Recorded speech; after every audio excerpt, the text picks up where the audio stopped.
Okay, hypothesis test for population means. We're going to work with these very similar to population proportion. Step one will be to go ahead and set up your test, right? And since we're working with means, it's the population, we're going to be dealing with mu. So every null hypothesis will be mu equals and then some perceived value for that mean. And then the alternative will work the same as proportion. So it'll be two-tailed, left-tailed, or right-tailed. Okay.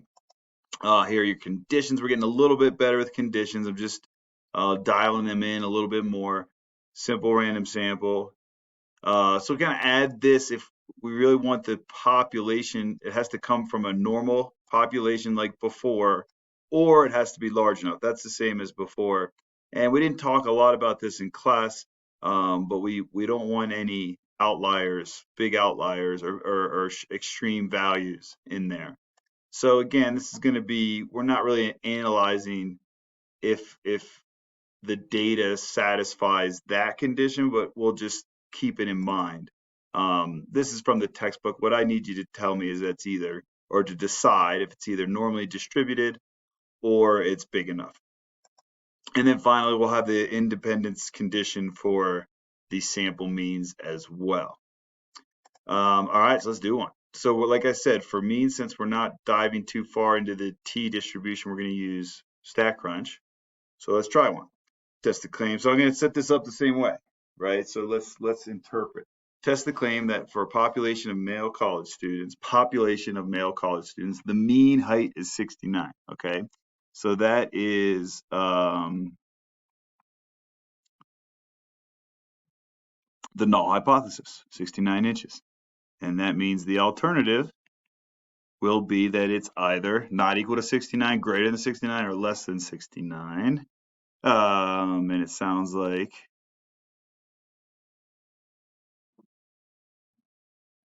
test the claim that for a population of male college students, the mean height is 69 inches. Your sample size is 50 male students whose mean height is 69.6. Standard deviation uses same. Okay, so there's no indication in this one that whether it's a two-tailed or one-tailed. Okay, so what I usually do, if I have my sample, then I'm pretty sure I'm going to go in that direction, right? So I'm going to think that it's changed by increasing, right? And then in my second step, let's see how we want to lay out my three conditions. Simple random sample, assumed 50 male students. So we got n greater than 30, but also we could probably assume that the population of male college student heights is normally distributed. So we got both of those, so we're good. And we're less than, certainly, if we got 50 male students, I think it's a safe bet to assume that that's less than 5% of the population. Okay. Step 3, that's what I call step 1. Step 2, step 3 is find the p-value and then make a decision. Okay, and then step 4 is to interpret, just like before. All right, so you use StatCrunch for this. We have 69, 69.6, and 3. Significance level of 0.01. That's different for us. I think we've been doing 0.05. So alpha is 0.01. So let's see what happens. I'm going to go into StatCrunch. I'm going to go, this is it. Remember, this is a t-stat.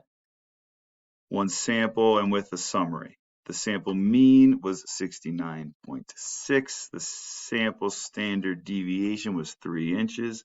The sample size was 50 students. The hypothesis test, the null was 69, and we are hypothesizing it's gone greater. Oh, be careful here. We didn't have to change this in the examples I did in class, but we do for this case. So even though this is the, actually I take that back. It's just going to give us the p-value, right? So we can just decide if we reject or not, right? I don't think we need to mess with this or this. Let's take a look. Okay, so here's my results. It's going to give you the t statistic. We talked a little bit about that method. We could just compare this to some critical value, and it doesn't seem like it's big enough, right? And that should go with our p-value that is 0.08, which is too high to reject, okay? So what I would like you to do then for your statement, we're using the computer to do this, tell me a probability statement, the probability that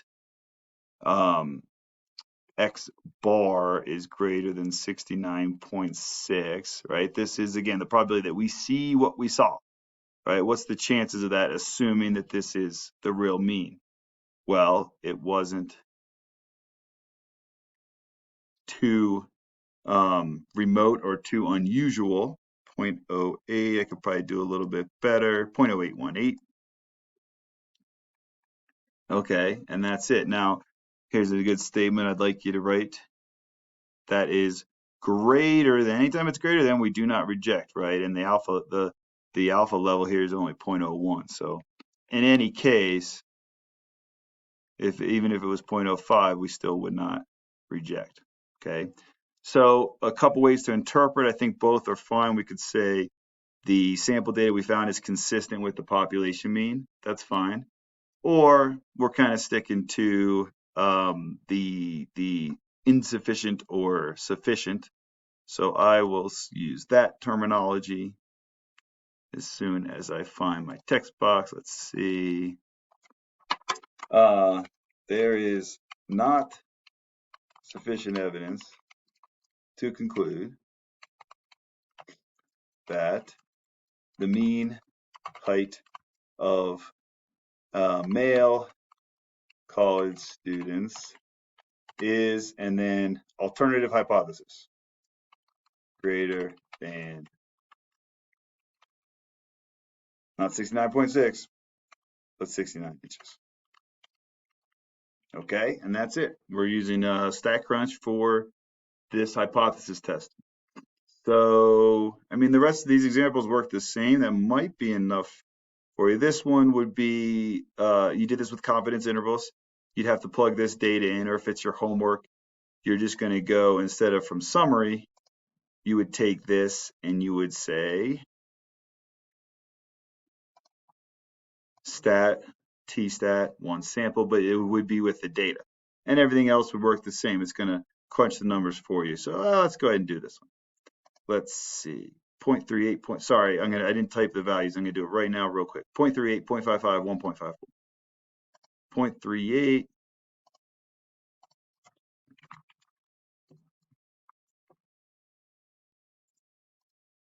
1.54, 1.55.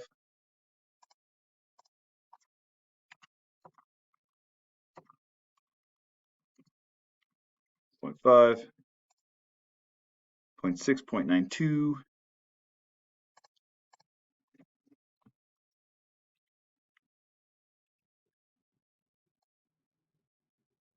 0.96, 1, and 0.86, 1.46.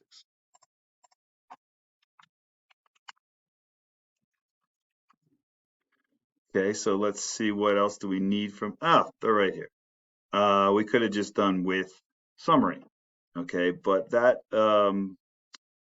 use a 0.05 level significance test to claim that cell phones have mean radiation is less than 1, all right? So again, we have to translate this wording. So I'm going to say step 1, what's the null? Go ahead, pause video, give it a try. The null should be mu,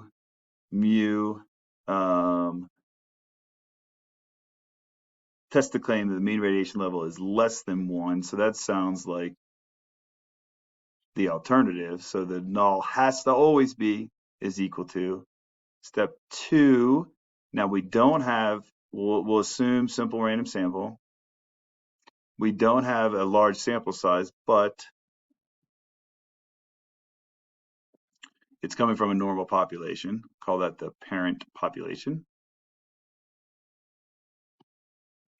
And we'll also assume that the sample size is less than 5% of all. We could make a statement that it's clearly these 10 or whatever it is clearly less than 5% of all cell phones. All right, so step 3, let's go ahead and test that claim with data. Since I plugged in the data, I might as well go with data. So I'm going to go stat, T-stat1 sample with data. It's coming from column 1. I'm doing a hypothesis test. We already set up our null and our alternative and see what happens. Okay, so again, another do not reject. This one is very consistent with the mean of 1.00, right? Because the chances of seeing is 32%. So that's a pretty good chance. All right. So I would say the probability that X bar is less than 1 is 0.3191, which of course is much greater than 0.05. So we, again, do not reject. That is, the sample data is consistent with the mean of 1.0. Or part 4,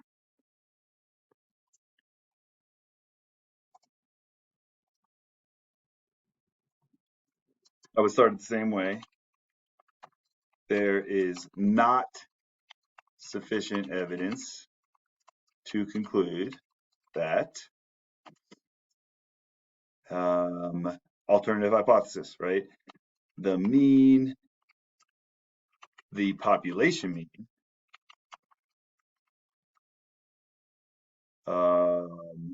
of radiation emissions from cell, sorry, that went off the screen a little bit, from cell phones is alternative hypothesis less than 1